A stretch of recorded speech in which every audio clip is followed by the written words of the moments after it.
शेतकरी मित्रांनो नमस्कार. तर आपण आज पूर्ण तयार झालेल्या बागेमध्ये आहोत. या अशा कंडिशनचा माल आहे, पूर्ण माल तयार आहे. आता या मागचं कारण सांगायचं, व्हिडिओ मागचं, हे जे आतमधली फळं आहेत हे आता आपलं फवारदात नाही हे असे. तर याच्यावरती जास्तीत जास्त डाग येऊ शकतो. मग रेट काय मॅटर करत नाहीत, कमी असो अगर जास्त असो, आपण माल पूर्ण पिकवलेला आहे चांगल्या क्वालिटीमध्ये. आणि शिवाय ओव्हरलोड माल आहे, पूर्ण फुल ओव्हरलोड माल आहे. मग आपण रेट वाढतील या अपेक्षेपेक्षा आपल्याला जर माल आलेला असेल, त्याचे जर चांगले पैसे करून घ्यायचे असतील तर 100% माल दिला पाहिजे. पूर्ण सफरचंदावानी माल आहे, हे पाहू शकता. असं जर लोड माल असताना सुद्धा एवढे चकाकी आणि एवढी ग्लिजिंग जर असेल मालावरती तर अजून काय केलं पाहिजे. परंतु गडबडून न जाता मालाला रेट जे आहेत आत्ता त्या परिस्थितीमध्ये माल दिला पाहिजे. कारण या मालामध्ये 2 फॉल्ट सापडणार इथून पुढं. पतंग 100% अटॅक करणार, गवतही खाली बागेमध्ये वाढलेला आहे.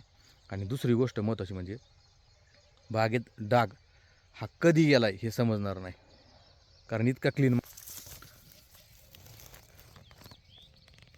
माल आहे. मग याच्यावरती डाग तुम्हाला 100% पिन पॉईंट असेल की डाग असेल प्लेगचा, हा 100% अटॅक करणार आहे.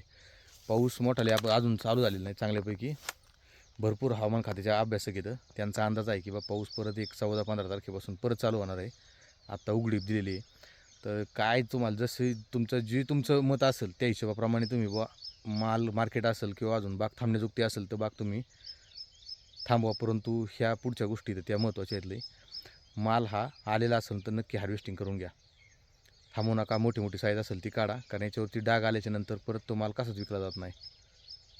त्यामुळं डागावरती मग आता ही झाली समजा मार्केटची व्यवस्था. पण याच्यामध्ये आपल्याला जर थांबवायचं असेल तर आपण काय केलं पाहिजे, तर एक आपण 2 ते 3 फवारण्या आपण यामध्ये रिकमेंड करणार आहोत.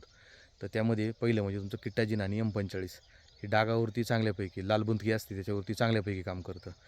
त्याचं प्रमाण आहे 1 ml पर लिटर किटाजिन आणि 2 ग्रॅम पर लिटर M45. तर ते झालं समजा तुमचं पहिली फवारणी. त्यानंतर दुसरी फवारणी. आता ह्या टप्प्यामध्ये शेवटच्या आपल्याला कोसाईड घालता येत नाही किंवा कॉपर कुठलंही घालायचं नाही, तर तुम्ही त्याच्यामध्ये नेटिव्ह आणि सटलेक्ससुद्धा घालू शकता. 1 ग्रॅमचं प्रमाण सटलेक्सचं आहे, 1 ग्रॅम पर लिटर, आणि साधारणतः अर्ध्या ग्रॅम पर लिटरचं प्रमाण नेटिव्हचं आहे. तर हे 2 फवारण्या झाल्या. आणि तिसरी फवारणी जर कंडिशन चांगली असेल तर ठीक आहे, नसेल तर ॲमिस्टार टॉप 100% वापर करा अर्ध्या ml पर लिटरच्या प्रमाणानं. 1 mlचं रिकमेंडेशन सांगते कंपनी, परंतु अर्ध्याने मारलं तरी चालेल. त्यामध्ये पावडर असेल तर मेटॅलेक्झिल वगैरे टाकू शकता तुम्ही.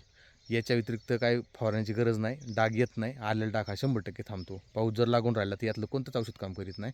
यामध्ये कॉन्टॅक्ट सिस्टम चालू लागतं आपल्याला. कॉन्टॅक्टमध्ये जर असेल तर पावडरी तुमच्या कुठल्याही असू द्या, Z78, M45, त्यानंतर तुमचं एंट्राकॉल, याच फवारण्या आपल्याला आलटून पालटून घ्यावं लागतात. तर ह्या सांगितलेल्या फवारण्या आहेत. यामध्ये कोणाची काही शंका असेल तर कमेंट बॉक्समध्ये नक्की सांगा. तुम्ही देखील या फवारण्यामध्ये जर डाग आला असेल तर काय, परंतु म्हणजे महत्त्वाचा विषय, आलेला डाग हा कुठल्याच फवारणीने जात नाही, फक्त थांबतो. म्हणजे ते फळ तुमचं निकामीच असतं, ते मार्केटमध्ये जातच नाही, 2 नंबरच्या बादल्यामध्ये जाणार. त्यामुळे तुम्ही ह्या गोष्टी विचारपूर्वक घ्या. फवारण्या चालतील, फवारण्या आहेत मार्केटमध्ये, परंतु त्या आलेल्या डागावरती काम नाही करीत. जो क्लीन माल आहे तो क्लीनच राहणार, आणि ज्याच्यावर डाग आहे तो डागीचा माल राहणार. त्यामुळं परिस्थिती पाहून तुमचा डिसिजन घ्या. धन्यवाद.